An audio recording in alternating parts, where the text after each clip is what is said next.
எல்லாம் அலம்பி வச்சாயிட்டேப்பா, ஒண்ணும் இல்லைச்சா சாப்பிடக்கூடாதோ? ஏண்டா நீ சம்பந்தியா, உன்னை கூட்டா சாதம் போடணும்? நடுப்புற இத்தனை பேர் சாப்பிட்டுட்டு போறதுக்கு என்னடா? சரின்னு சொல்லிட்டு நாளைக்கு பார்த்துக்கலாம், நம்ம படுக்க போடுவோம் என்று நினைச்சேன். ஒரு இடத்துல படுக்க போட வந்தார். அதெல்லாம் விசாரிச்சுன்னு ஒருத்தர் இருக்கிறாரு, அவர் அங்கேன்னு வந்தார். அவர் படுத்துக்கிற இடமா இவரை மிரட்டினார். என் இடத்துல என்னவாடா நீ படுத்துட்ட? இங்க நிக்கிற, அங்க நிக்கிற, வெட்டி சோறுக்கு வந்திருக்கிற, என்னமா படுத்துட்ட, போடா. மனசு வெறுத்துண்டு வெளியில வந்துட்ட. அப்ப கூட இவாள் இடத்துல கோபம் வரல. நான் மாடித கர்ம பலவந்தவாத நீ மாடுவதேனோ ரங்கா. இத்தனை பேர் இங்க சாப்பிடுறா, என் ஒருவனுக்கு இவ்வளவு சாதம் கிடைக்கல பத்தியா? அது என் கர்மா தானே. என் கர்மா மறைக்கிறது, எங்க போனாலும் என் கர்மா மறைக்கிறது. அதனால என் ஜன்மா பூரா இப்படி நான் கஷ்டப்படுவேனே தவிர எனக்கு ஒரு சௌக்கிய காலம் வராது. இனிமே வீட்டுக்கு போயிடலாமா? இனிமே 10 நாள் இருந்தாலும் இங்க சாபம் கிடைக்கும்னு நம்ப முடியாது. உடம்புல தெம்பு இருக்கும் பொழுதே வீட்டுக்கு போயிடலாமா? ஆமா, வீட்டுல போனா என்ன, அம்மா ஆகாரம் வச்சிருக்காளான்னு நம்ம போய் 4 வீட்டுல போய் ஏதாவது சம்பாதிச்சு கொண்டு போட்டாதானே நம்ம அக்கா தம்பி தங்கைக்கெல்லாம் சாப்பாடு. நம்ம கர்மாவாலதான் நம்ம குடும்பமே கஷ்டப்படுறதோ என்னவோ. நம்ம என்ன பண்ணலாம்? இப்படியே காசியை பார்க்க போயிடுவோம்.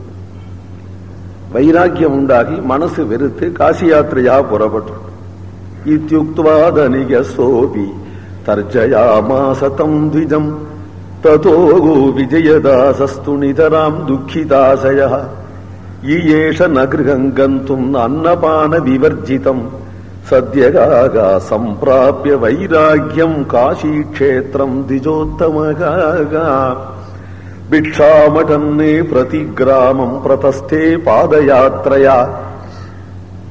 ஒரு சம்பத்சரம் காலால நடந்து நடந்து நடந்து ராத்திரி எந்த கிராமத்திலேயாவது தங்கி யாராவது சாதம் போட்டா, யாரடா பையா சாப்பிட்டேவடா?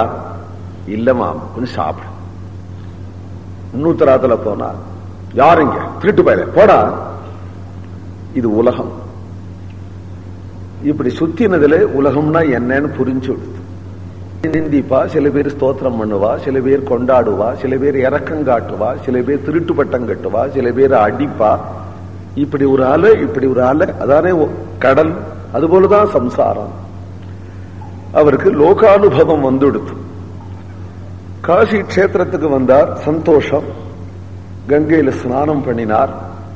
பிரம்மச்சாரி தானே, பிட்சை வாங்கி சாப்பிடலாம்.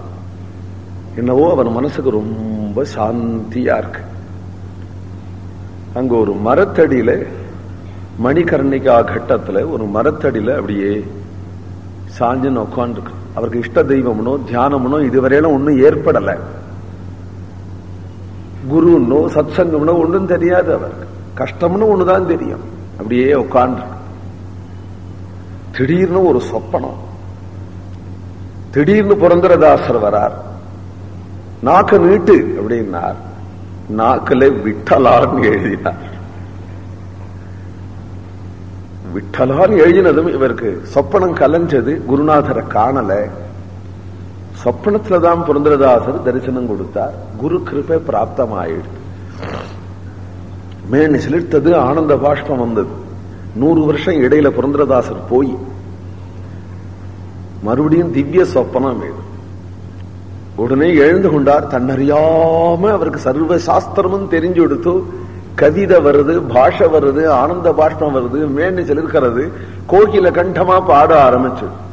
குரு புரந்தரதாசரே நிம்ம சரண கமலவ ನಂಬಿದೆ ಗರ್ವರಹಿತನ ಮಾಡಿಯಲ್ನನು ಪೊರವ ಬಾರವಣಿ ಮೂಮರೇ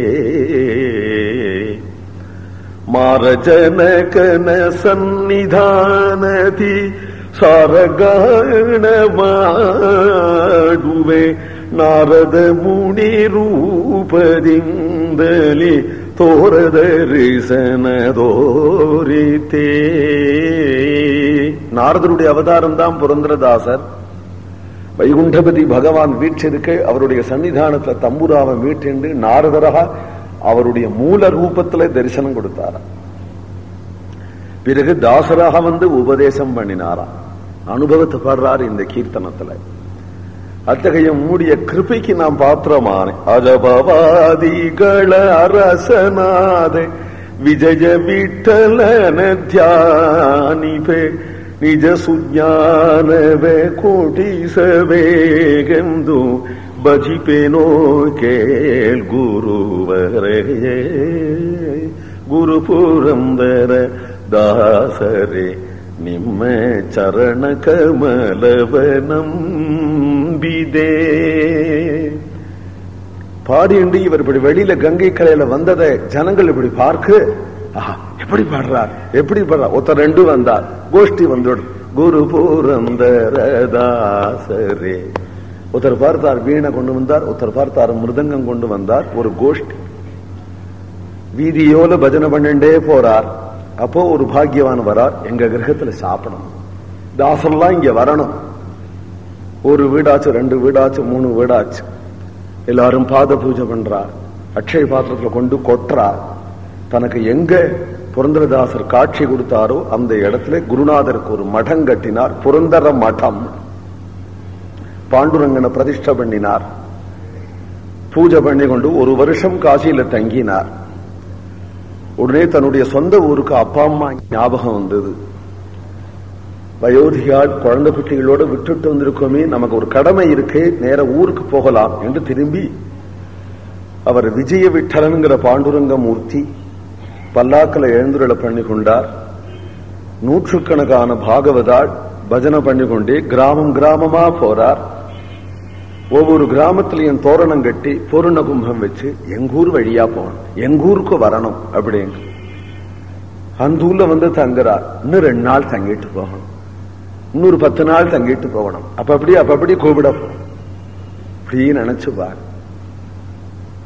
10 நாள் உத்தராத்துல சாப்பிடணும்னு போனேன், சோறு இல்லடா, போடா, தண்ணி கொண்டு கொட்டுறதுக்கு என்னடா அப்படின்னு கேட்டு, பாண்டுரங்கா இன்னைக்கு என் பின்னாடி 100 பேர் சாப்பாடு, எங்காத்துக்கு வரணும் 100 பேர் என்ன கூப்பிடும். ஒரே வருஷத்துல அந்த நிலைக்கும் இந்த நிலைக்கும் நடுப்புற என்ன இருக்கு? குரு கிருபைன்னு ஒண்ணு இருக்கு. அந்த குரு கிருபை பிராப்தமாயிடுதானால் அப்புறம் வாழ்க்கை மாறிவிடுறது, அவனுக்கு அந்த லைஃபே மாறிவிடுறது. அப்புறம் லட்சுமி கடாட்சம், பகவத் கடாட்சம் எல்லாம் தானே வருது. நான் இப்படி இருக்கணும்னு ஆசைப்பட்டேனா, இப்படி இருக்கணும்னு எனக்கு தெரியுமா? அப்ப என்னுடைய வாழ்க்கை இகமோ பரமோ குருநாதர் கையில இருக்கு என்று மனசுல நினைச்சு கொண்டார். கிராமம் கிராமமா வந்துட்டு இருக்கார். இங்க இந்த கிராமத்துல இந்த குழந்தைகள்லாம், அப்பா அண்ணா எப்ப வருவான், அவன் இருந்தா எங்களுக்கு சாதம் வாங்கிட்டு வந்து வருவான் என்று ஒரு குழந்தை அழற. அந்த அம்மா அழறா, குழந்தை கல்யாணத்துக்கு தான் போயிட்டு வரேன்ட்டு போனான், எங்க போனானோ? தகப்பனார் சொல்றார், என்னடி இங்க வீட்டுல வச்சிருக்கு? குழந்தை விவேகி பார்த்து பார்த்து பார்த்தா இங்க இருந்து பிரயோஜனம் இல்லையேன்னு கிளம்பிவிட்டான். எங்கேயோ சௌக்கியமா இருக்கிறான், இருந்தா சரி வந்துடுமான்னு நினைச்சேன். 1 வாரம் ஆச்சு, 2 வாரம் ஆச்சு, 1 மாசம் ஆச்சு, குழந்தைய பார்க்கணும் போல இருக்கே, அருமையான புள்ள, எங்க போனானோ தெரியலையே. இந்த ஏழை குடும்பத்துக்கு ஒரு துணையா இருப்பான். தான் சாப்பிட்டானோ சாப்பிடலையோ, சாப்பிட்டா சும்மா சிரிச்சுன்னு இருப்பான். அருமையான புள்ள எங்க போனானோ தெரியலையே என்று மனசுல தாபப்பட்டே இருக்கிறார். தெரிஞ்சவர்களே யாராவது ஜோசியால போய் கேட்பார், உங்க புள்ள சௌக்கியமா இருக்கான் சாமி, வருவான் அப்படின்னு சொல்லுவா. அதை நம்பிண்டு ஒவ்வொரு நாளா பொழுது போறது.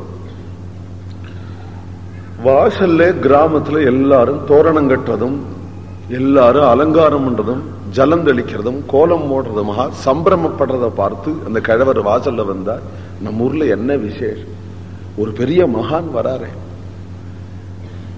அப்படியா? அவர்கிட்ட போய் நம்ம பையன் எப்படி இருக்கிறான்னு கேட்கலாம், இருக்கானா, எந்த ஊர்ல பார்க்கலாம்னு கேட்கிறான். என்று நினைத்து கொண்டு யாரோ மகான் வராராண்டி நம்ம ஊருக்கு, நம்ம விஜயன் சௌக்கியமா இருக்கிறானா கேட்டு வரேன் என்று நினைச்சு புறப்படுறா. புறப்பட்டா ஒரு பெரிய கூட்டம். அந்த கூட்டத்துல ஜனங்கள்லாம் வந்துருக்கிறா. நாம சங்கீர்த்தனம் பண்ணி கொண்டு ஜெய் ஜெய் விட்டல ஜெய் ஹரி விட்டல, ஜெய் ஜெய் விட்டல ஜெய் ஹரி விட்டல. கூட்டமா இருக்கேன்னு ஒரு புறமா ஒதுங்கி யாருன்னு பார்த்தா பல்லாக்கு வருது, பாண்டுரங்கன் வரா, நூற்றுக்கணக்கான பாகவதாள் ஆடி பாடி வரா.